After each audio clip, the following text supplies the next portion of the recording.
Alright, so Tom Aspinall, the UFC's heavyweight champion of the world, yesterday said he was getting back to business. I thought that was going to mean he was stepping back into the octagon. Pretty soon, maybe International Fight Week with the one and only Ciryl Gane, who poked him in the eye at UFC 323, I think in Abu Dhabi, in October, almost 5 months ago. But no, that is not what it meant. It seems like the eyes are on the road to recovery and he should be getting back in there soon. But handling all of his business affairs going forward from this point will be none other than, of course, one of the biggest boxing promoters on the planet, of course, Matchroom Boxing, Eddie Hearn, who has seemed to be getting very, very personal lately with Dana White, talking all kinds of mad shit. He was sitting there on Al Helwani's show, taking pot shots and all the rest of it. I want to compete against Dana White. I want to prove that I'm much better than him as a boxing promoter. TKO Boxing then signed Conor Benn to $15 million for one fight, and that one really hurt Eddie Hearn. He was quite honest about it and very open and said this one felt really personal. He's been there for Conor Benn since the early days. He's helped him out when he had no money. He's helped him out at many, many jams and all the rest of it. And yeah, he was basically almost crying, right? And now all of a sudden, Eddie Hearn has decided to launch a management agency, and the first person that he has signed is Tom Aspinall, the UFC's heavyweight champion of the world. That's been going through a bit of an emotional roller coaster lately because the fans have kind of turned on him. They've all talked a ton of shit. To be honest, he didn't deserve any of that stuff. Maybe some of the fans thought he could have handled it better or something like that. But regardless, he signed with Eddie Hearn. This is the statement from Tom Aspinall. He says, "I have signed with Eddie Hearn and Matchroom on a commercial advisory deal. We've done most of my career with a really small team that I've got, but I wanted to add to my value. Eddie's someone that I've known for a bit. I trust Eddie and I want to make as much money as possible and grow commercially as much as possible while I'm fighting. Obviously, we're still recovering, but I'm looking to get back in there as soon as possible." Now, of course, as a fighter, you do want the best management team around you, okay? But I don't know if all of a sudden, if Eddie Hearn, and maybe I'm wrong here, and if I am, I apologize in advance, but I don't know if all of a sudden Eddie Hearn just decided to get into the mixed martial arts space and start managing fighters out of the goodness of his heart. Of course, the man is a big promoter. He is well connected. He does have deep pockets, and he could make things happen for Tom Aspinall. When I initially saw this, because remember back in Abu Dhabi, Tom Aspinall's dad was talking about Tom going over to boxing. I'd love him to have a very highly paid boxing match. And I thought, oh shit, no way. He's going over to boxing. Of course he can't do that because he is contracted to the UFC. But all of this seems aligned with what's been going on publicly. Not really from Dana's side, he's just doing his business and he signed the fighter. Now Eddie Hearn has signed Tom Aspinall, and I can't help but wonder if Tom Aspinall is going to be the one that suffers throughout all of this, because he's basically going to be a pawn on a chessboard that Eddie Hearn's just going to be moving around, just trying to get at Dana White and cause problems and make life difficult for him to say, hey, what's good for the goose is good for the gander. You want to sign Conor Benn? Well, guess what? I've just signed your heavyweight champ, and he's going to try and make things difficult. I could be wrong, but tell me, do you not think it sounds like this? Do you not think this is absolutely 100% what's going on? Right? You got to remember, Tom Aspinall's currently under contract. That's why he can't go and box or do anything else or fight for another organization. So Eddie Hearn can come in and try and make all these crazy demands. I don't know what he's going to ask for. And again, as I said, this is assumption, and I've got nothing against Eddie Hearn, and I guess all's fair in love and war. All right, UFC 326 is coming up this weekend, and I am trading it on Polymarket. There are some insane opportunities to buy shares in particular outcomes of this fight. Of course, Max Holloway taking on Charles Oliveira for the BMF. Now, Charles Oliveira is the submission master. Nobody's got more. He's got the most finishes. He's got the most subs. He's got the most bonuses. So to think that this guy isn't going to get a finish is crazy. Now, listen to this. Charles Oliveira has got 14% odds of getting a knockout over Max Holloway.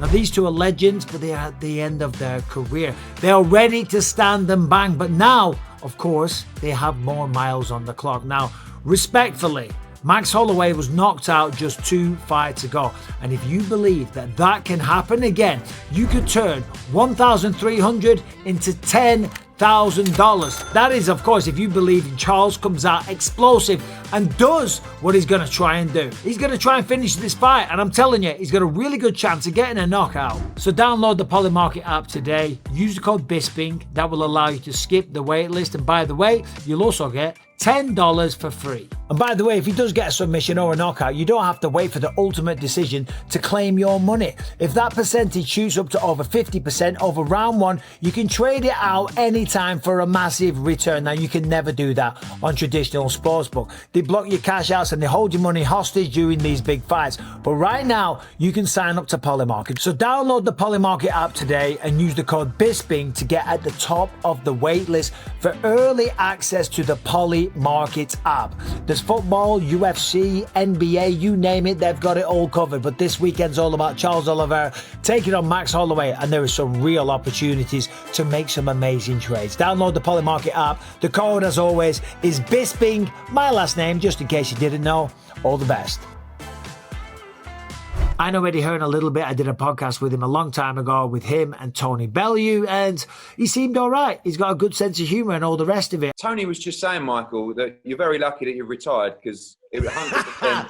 He was ready to take you out in the octagon, and you know, it was... Ignore the shit. No! Don't tell me that this doesn't reek of Eddie Hearn just trying to get one back at Dana. This was the actual statement from Eddie Hearn. He said, "I got to know Tom and I got to know Andy Aspinall, and I was pretty shocked by the potential that was out there in terms of where he's at and how he feels. You're talking about the UFC heavyweight champion of the world. You're talking about one of the biggest stars in British sport. You're talking about one of the biggest stars globally. In a boxing sense, you're the baddest man on the planet."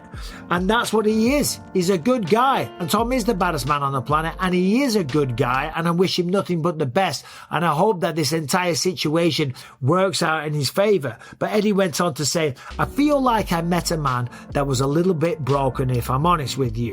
And that's got to go into all the shit that people are saying online, right? Okay. Obviously, he's a human being. Yeah, he's a big man. He's a UFC heavyweight champion, but he's still a person. He's still got feelings. He's still experienced the entire fan base talking really nasty shit.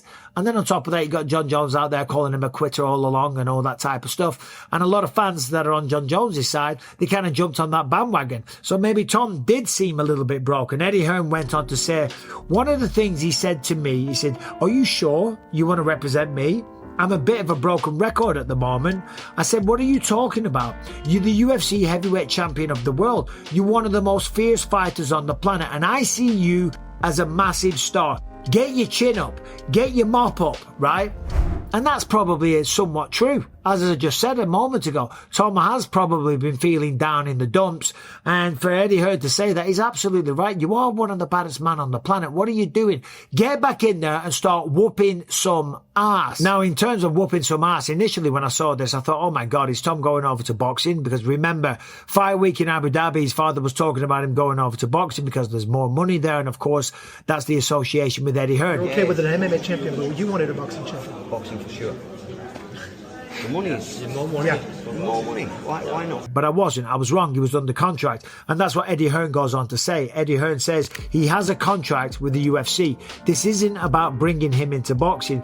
This is a commercial representation and an advisory capacity to help him across all business. I'm sure, and everything I hear, he can go in there and do serious damage in the boxing world, but it's not on the short-term agenda, right? Well, of course it's not on the short-term agenda because he is under contract with the UFC. Now, first of all, if you're reading between the lines through all of this, it must mean that Tom's eyes are good. It must mean that he's good to go and he should be able to fight again pretty soon. Otherwise, Eddie Hearn's not going to want to sign a guy, right, if he can't even step in the ring and fight. So that's great news, if indeed I am correct. So I look forward to seeing Tom fight again soon. But another thing to consider is that Eddie even says himself that Tom is under contract to the UFC. Okay, that's why he can't go and box or fight for another MMA promotion. He's under contract with the UFC. Now, sometimes, if you're a fan favourite, if you're knocking everybody out, the UFC will allow you to renegotiate early, okay? But the numbers on the contract are the numbers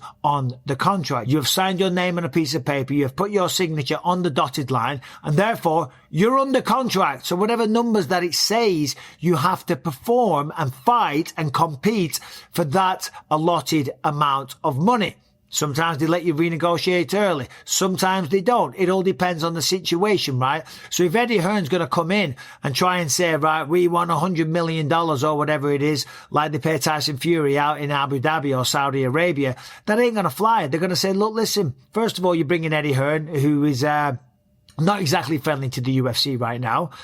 So we don't really appreciate that because there's some kind of subtext going on. Or maybe I'm wrong. Maybe they don't care at all. Maybe they'll just kind of smirk and laugh it all off. We don't have any issues with Eddie. They can get whoever they want to represent them. Tito Ortiz used to represent people and we got it done. But they might say, we're not allowing you to sign for a contract. And Eddie Hearn says, well, he's not fighting for that amount of money. We want a new contract. And then guess what happens then? Tom ends up sitting out on the sidelines for even longer because the UFC by rights could just say, well, listen, you are under contract for this amount of money. You signed your name on paper saying that you would fight for this amount of money. And Eddie Hearn's going to try and create all kinds of madness and confusion and try and get lawyers involved and all the rest of it. And who suffers? In the meantime, it's Tom Aspinall sitting on the sidelines again. He's just been sat on the sidelines for about 5 months throughout all this IPO nonsense. He was kind of sitting on the sidelines again when he was waiting for the John Jones fight, when he was the interim champion of the world, right? And this all might end up with Tom sitting on the sidelines, having the prime days of his career passing by without him competing because he's now getting caught up in some kind of madness between Eddie Hearn and him just trying to cause disruption over at the UFC. I could be wrong. I might be wrong. God knows I often am. But tell me, do you not think I'm onto something there? Because I'm telling you, I think Eddie is just trying to get back at the UFC here. He's trying to cause annoyance for Dana White. Eddie's going to want to resign.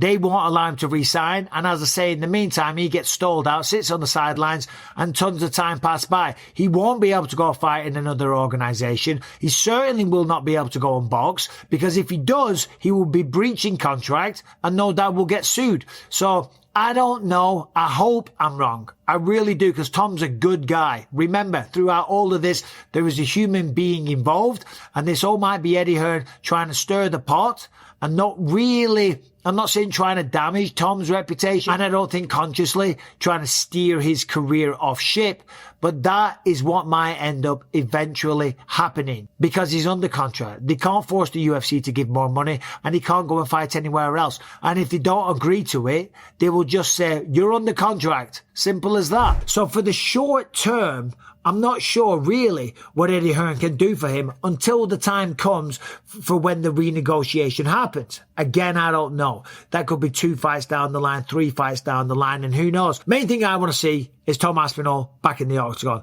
That's where he belongs. He's a tremendous talent. Now, outside of the ring or the octagon, right, I'm sure Eddie Hearn can help him commercially. I'm sure he can help him with all kinds of endorsements and sponsorships and just exposure to the world, which of course will result in him making more money. And if Tom makes more money and Eddie's taking a percentage, then it's great business for everybody involved. But I can't help but feel that in some way, shape or form, this is Eddie Hearn's reaction to Conor Benn signing with TKO Boxing. It just reeks of that. You can't tell me it's not. Let me know in the comment section what you think. And if that is the case, and Eddie's going to try and make things as difficult as he can, and I don't know what he can do in that regard, Tom might end up suffering in the meantime. Again, if Tom was to see this, he's probably like, Bisping doesn't know what he's talking about. Are you intoxicated? And he's right, I don't. I am assuming, I am spitballing, I am just reacting without knowing all of the facts. But you know, I know that this is definitely, probably 99.999% in reaction to Conor Benn signing with TKO Boxing. And Eddie Hearn is trying to exact some kind of revenge or just get one over on Dana in some way, shape or form.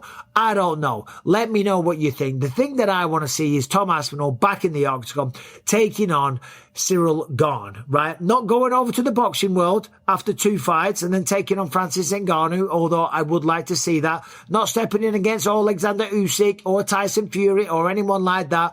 I want to see Tom realizing his potential in the UFC. Hopefully for him, he can beat Ciryl Gane. And if he beats Ciryl Gane, then he could go on a great run, 3, 4, 5 title defenses and make an absolute fortune along the way.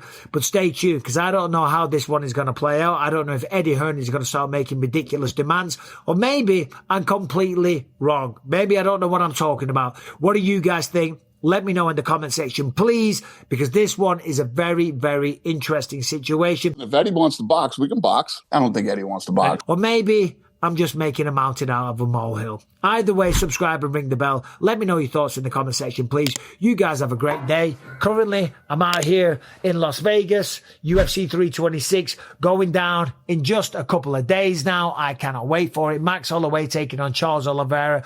If you didn't see my prediction video, I do think that Max Holloway gets the job done. Although Charles Oliveira might drop him to the ground with one of his big shots, maybe cinch up a submission, but who knows? Here's what we do know. It is a phenomenal fight, and I cannot wait for it. Lots more content coming your way, some membership content dropping as well. So if you haven't signed up to the membership program, you're missing out on some nice exclusive stuff. Right, I'm starving. I'm going to go get a delicious meal. You guys take care, subscribe and ring the bell. All the best.